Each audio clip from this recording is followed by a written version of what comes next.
Assalamualaikum warahmatullahi wabarakatuh. Pada kesempatan kali ini kita akan membahas bersama soal penilaian akhir semester 1 ya, tahun kemarin yang sudah kita pelajari juga kemarin, coba dikerjakan di sekolahan. Nah, kali ini kita akan membahasnya. Nah, nanti kalian menyimak soalnya masing-masing sambil mendengarkan audio penjelasan ya. Baiklah, mari kita mulai langsung saja. Nomor 1 ya, bagian tubuh yang tidak boleh digunakan untuk mengontrol bola dalam permainan sepak bola adalah titik-titik. Ini jelas sekali. Jadi yang tidak boleh digunakan dalam sepak bola adalah tangan. Nomor 1 jadi C. Nomor 2, variasi menggiring bola dalam permainan sepak bola dapat dikombinasikan dengan berlari supaya titik-titik. Jadi saat menggiring bola itu dikombinasikan dengan berlari supaya lawan kesulitan merebut bola ya. Jadi nomor 2B. Jadi agar lawan kesulitan merebut bola. Jadi kalau kita diam saja itu tentunya lawan menjadi mudah ya merebut bola. Nah, nomor 3, berlari yang dilakukan sambil menggiring bola dalam permainan sepak bola bermanfaat untuk titik-titik. Nah, itu manfaatnya adalah untuk menyerang daerah permainan lawan dengan cepat ya. Jadi menggiring sambil berlari ini ya manfaatnya untuk menyerang daerah lawan dengan cepat ya. Nomor 3 adalah D ya. Selanjutnya nomor 4, berikut ini merupakan gerak dasar yang harus dikuasai oleh pemain kasti. Nah, kecuali titik-titik. Nah, ada kata kecuali ya. Dalam permainan kasti tentunya ada memukul bola, menangkap bola, dan melempar bola. Nah, ini kecuali berarti yang bukan, yaitu menjatuhkan bola. A ya. Berarti nomor 4A ini menjatuhkan bola itu ini bukan ya. Di jawabannya itu ya. Menjatuhkan bola, A nomor 4. Selanjutnya nomor 5, gerak lari dengan kombinasi lemparan dalam permainan kasti dilakukan oleh titik-titik. Nah, ini gerak lari dikombinasikan dengan lemparan dalam permainan kasti ya. Ini bola kecil. Jadi ini adalah jawabannya pemain kelompok penjaga ya, yang A ini ya. Nomor 5A. 6, dalam permainan bulu tangkis, variasi langkah kaki dan lompat dapat dikombinasikan dengan pukulan. Nah, gerakan ini dilakukan jika posisi kok titik-titik. Nah, ini jika posisi koknya yaitu melambung tinggi ya. Jadi yang B. Jadi ketika koknya tinggi kita bisa variasikan dengan lompat ya. Langkah kaki dan lompat. Nah, itu tentunya untuk mencapai bola tadi yang melambung tinggi. Nomor 6B ya. Nomor 7, alat yang digunakan dalam permainan rangku alu adalah titik-titik. Nah, ini mudah, jelas sekali, alatnya adalah bambu ya. Ini atau yang sering kita sebut itu adalah lompat bambu itu ya. Nomor 8, variasi gerak lokomotor yang terdapat pada permainan lompat tali adalah, nah ini juga mudah ya, variasi gerak lokomotor. Ingat ya, berpindah tempat pada lompat tali. Berarti jawabannya adalah berlari dan melompat, yang D. Jadi berlari ini berpindah tempat dan melompat ya, saat ada talinya tepat pada tali itu kita melompat ya. Jadi nomor 8 ini D. Nomor 9, variasi dan kombinasi gerak yang ada dalam permainan mencari kelompok yaitu titik-titik. Nah, ini saat mencari kelompok yaitu adalah berjalan dan berlari. Ya, nomor 9D, berjalan dan berlari. Nomor 10, sikap kuda-kuda tengah dalam pencak silat. Nah, berat badan bertumpu pada titik-titik. Nah, ini pada materi pencak silat ya, ada kuda-kuda tengah, depan, belakang, samping. Pada soal ini kuda-kuda tengah bertumpu pada kedua kaki ya. Nomor 10B. Nomor 11, pola langkah dalam pencak silat yang menyerupai gergaji. Nah, ini mudah sekali ya. Seperti gigi gergaji itu berarti polanya adalah zigzag ya. kanan kiri kanan kiri kanan kiri, pola zigzag. 11 adalah D. 12 di bawah ini adalah jenis tendangan dalam pencak silat kecuali. Nah, berarti jenis tendangan tapi ini kecuali, berarti yang bukan ya. Yang bukan adalah tendangan bebas ya. Tendangan bebas ini masuk pada sepak bola ya. Oke, nomor 13. Kondisi kebugaran jasmani dikatakan baik jika titik-titik. Nah, ini juga mudah, materi kita yang terakhir. Jadi dikatakan kebugaran jasmani baik itu apabila kita tidak mudah lelah saat beraktivitas ya, yang B. Jadi saat kita aktivitas apapun kita tidak mudah lelah ya. Itu artinya kondisi kebugaran jasmani kita baik. Nomor 14, kebugaran jasmani dapat dimiliki oleh siapa saja. Kebugaran jasmani dapat diperoleh dengan cara titik-titik. Nah, ini juga mudah, tentunya dengan cara melakukan latihan rutin ya. Jadi yang poin A jawabannya. Melakukan latihan rutin. Itu ada macam-macam latihannya seperti yang kita kemarin pelajari untuk daya tahan, kecepatan, kekuatan dan lain-lain ya. Selanjutnya nomor 15, ini yang terakhir pilihan ganda. Jika tubuh mudah lelah setelah melakukan aktivitas tertentu menandakan bahwa titik-titik. Nah, ini tadi sudah ada ya, nomor 13. Jadi menandakan bahwa daya tahan tubuh kita rendah. Karena apa? Kita mudah lelah saat melakukan aktivitas. Jadi nomor 15 ini jawabannya C ya. Daya tahan tubuh rendah. Nah, ini perlu latihan ya untuk meningkatkan kebugaran jasmani. Baiklah, selanjutnya yang Romawi 2 ya. Yuk kita mulai, disimak baik-baik sambil melihat jawabannya pada soalnya masing-masing ya. 16. Lemparan bola melambung dalam permainan bola basket digunakan untuk titik-titik. Melambung artinya berarti dia jauh ya.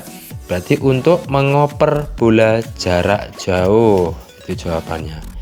Untuk mengoper bola jarak jauh karena lemparannya melambung, otomatis jaraknya jauh ya yang dituju. Kemudian 17, memasukkan bola ke keranjang basket disebut juga titik-titik. Nah, ini disebut juga shooting ya, dalam istilah bahasa Inggris shooting atau menembak. Menjawab shooting bisa, menembak bisa ya. Selanjutnya 18, kombinasi gerak yang terdapat pada gerak menendang bola dalam permainan sepak bola adalah titik-titik dan titik-titik. Jadi ini kombinasi ya.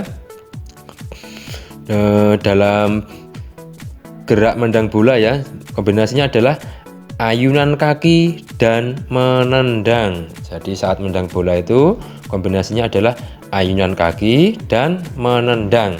Jadi kaki diayunkan dulu kemudian menendang bolanya. Di 18 jawabannya adalah ayunan kaki dan menendang. Nomor 19, mengayun lengan ketika mengoper bola kepada teman termasuk dalam gerak dasar titik-titik. Nah, ini juga mudah ya, masih perlu diingat, hanya mengayun lengan ya, berarti kita gerak tetapi tubuhnya tidak berpindah. Jadi termasuk dalam gerak dasar non lokomotor ya. Jawabannya non lokomotor. 20, tujuan utama permainan bola basket adalah titik-titik. Nah, tadi di sekolah sempat ada yang jawab untuk menang ya, kurang tepat ya. Itu tepatnya adalah memasukkan bola ke keranjang lawan ya, dan bertahan agar ya daerah kita keranjangnya tidak dimasuki bola oleh lawan ya. Jadi gini jawabannya, memasukkan bola ke keranjang lawan ya, dan bertahan dari serangan lawan juga ya. Jadi kalau kita masukkan bola ke lawan banyak tapi kita nggak bertahan, sama saja ya, nilainya nanti bisa seimbang bahkan bisa kalah. Jadi kita harus memasukkan bola ke keranjang lawan dan bertahan ya dari serangan. Nomor 21, variasi gerak dasar manipulatif dalam permainan kasti ya, terdapat pada saat titik-titik. Perlu diingat, manipulatif adalah gerak yang menggunakan alat atau benda. Pada permainan kasti maka contohnya adalah variasinya melempar dan menangkap bola. Jadi saat melempar dan menangkap bola itu ya, jawabannya melempar dan menangkap bola. Nomor 22, Memukul kok melewati net sebagai tanda dimulainya permainan bulu tangkis disebut, nah ini mudah ya, awalan pukulan pada bulu tangkis namanya servis ya. Ada dua macam ya, ada servis pendek dan servis panjang ya untuk bulu tangkis. Ini jawabannya adalah servis.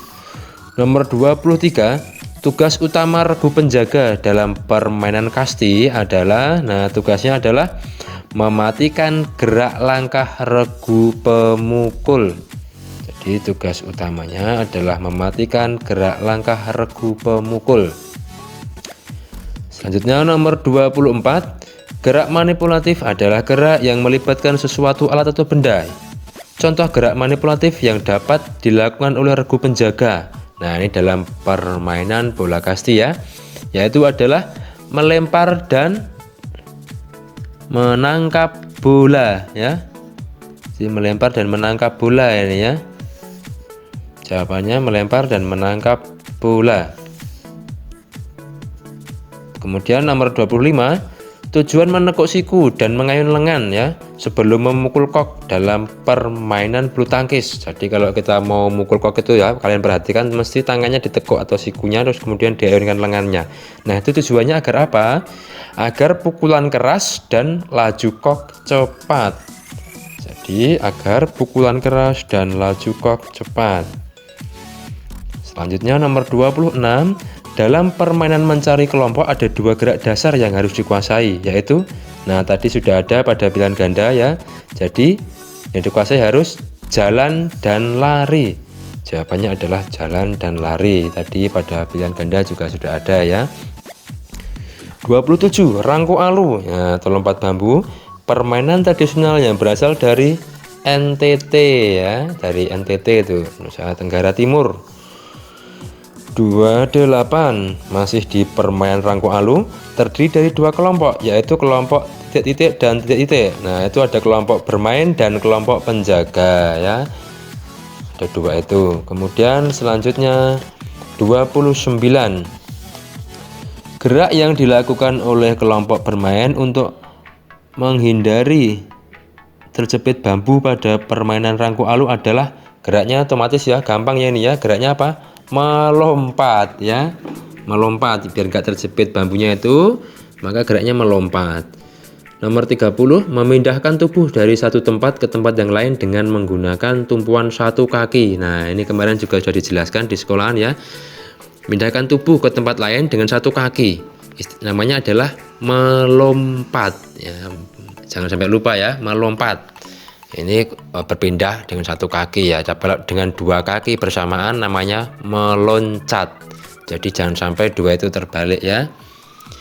Nomor 31, jenis serangan dalam pencak silat yang digunakan jika jarak lawan cukup dekat adalah, nah jadi dalam pencak silat ini kalau menyerang dalam jarak dekat kita bisa menggunakan pukulan ya. Jadi jarak dekat pakai pukulan. Kemudian nomor 32, langkah kaki dalam pencak silat berguna untuk titik-titik. Nah, gunanya untuk mendekati atau menjauhi lawan ya, itu gunanya langkah kaki untuk mendekati atau menjauhi lawan. Nomor 33, dua jenis serangan dalam pencak silat yaitu, nah ini mudah ya, kemarin juga sudah di sekolahan.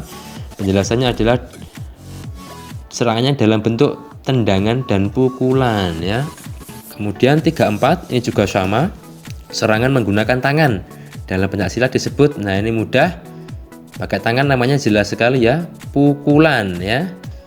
Nah ini mudah ya. Nomor 35, dua jenis teknik belaan dalam pencak silat yaitu, nah belaan ini artinya menghindar ya, tekniknya dalam pencak silat yaitu adalah elakan dan tangkisan. Jadi dua jenis tekniknya ada elakan dan tangkisan. Nomor 36, salah satu latihan untuk meningkatkan daya tahan tubuh antaranya adalah, ya ini banyak sekali ya, kamu bisa sebutkan bebas, kemarin banyak contohnya ya. Daya tahannya ada jogging, lari pelan, lari mengelilingi lapangan, terus lari sirkuit ya, ada permainan menjala ikan. Nah nanti kamu pilih salah satu boleh. Nomor 37, gerakan naik turun tangga bermanfaat untuk melatih titik-titik. Nah ini kalian pahami, naik turun tangga berarti kita menggunakan kaki ya, jadi bermanfaat untuk kekuatan otot kaki ya, naik turun tangga, naik turun bangku ya. Nomor 38, untuk melatih kekuatan otot perut kita melakukan gerakan. Nah, ini juga jangan sampai lupa, kemarin kalian juga sudah mempraktikkan ya. Untuk otot perut berarti gerakannya adalah sit up ya, tulisannya sit up ya, bacanya sit up. 39, jenis latihan yang bermanfaat untuk menunjang daya tahan tubuh antara lain titik-titik. Nah, ini juga masih sama di ruang lingkup daya tahan ya, kebugaran jasmani. Latihannya bisa lari dan bersepeda, renang, skipping. Nah, itu kalian pilih ya. Jawab 2 saja sudah cukup ya, seperti pada perintah di soal. Nomor 40, gerakan yang berguna untuk mengukur kelenturan tubuh adalah titik-titik. Nah, untuk mengukur tubuh itu gerakannya banyak sekali ya. Bisa kayang, terus mencium lutut itu ya. Kita jawab mencium lutut aja yang mudah. Di nomor 40 mencium lutut ya. Kemudian Romawi 3 yang nomor 41 ya, dipersiapkan. Nah, dikoreksi jawabannya masing-masing ya, kira-kira salah atau benar ya. Nomor 41, pada permainan bola basket terdapat 4 keterampilan dasar yang harus dikuasai oleh pemain. Sebutkan 4 keterampilan tersebut. Nah, ini kalian pahami dulu soalnya ya. Jadi disuruh menyebutkan 4 keterampilan dasar ya yang harus dikuasai kalau bermain basket. Ini jelas sekali ya. Kita bisa perhatikan dalam gerakan-gerakan basket. Jadi keterampilan dasarnya adalah melempar, kemudian menangkap, menggiring, dan menembak. Nah, itu adalah keterampilan dasarnya ya. Jadi kalau mau main basket harus bisa 4 gerakan ini ya, itu gerakan dasarnya. Kalau nggak bisa ya otomatis nanti kamu nggak bisa bermain basket dengan baik ya. Melempar, menangkap, menggiring, dan menembak. Kita lanjutkan nomor 42. Perhatikan pada gambar ya, pada soal kalian masing-masing itu ada gambar seorang anak ya. Itu kalau kita amati ada 3 gambar anak ya, yang secara berurutan. Nah, itu adalah gambar servis ya pada bulu tangkis. Nah, kamu disuruh menjelaskan langkah-langkah gerakan tadi, gerakan 1, gerakan 2, dan gerakan 3. Nah, penjelasannya adalah yang gerakan 1 ya, kalian bisa amati terus bisa dituliskan dalam kata-kata ya atau kalimat. Yang gambar pertama, gambar 1 ya, berdiri tegak, kemudian kedua kaki dibuka ya selebar bahu ya, itu terlihat kaki kiri di depan ya, kaki kanan di belakang, kemudian tangan kiri memegang kok dan tangan kanan memegang raket. Itu yang gerakan 1. Gerakan 2 ya, jatuhkan kok di saat bersamaan ya.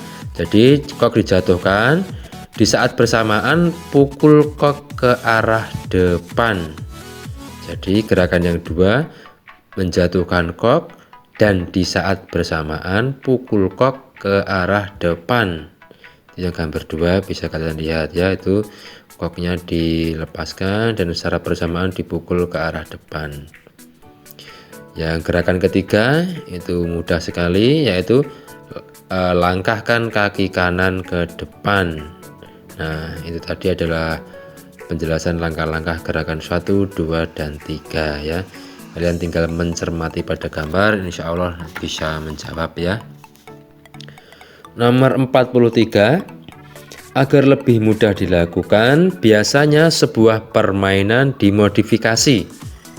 Coba kamu jelaskan apakah pengertian dari permainan modifikasi. Nah, ini artinya adalah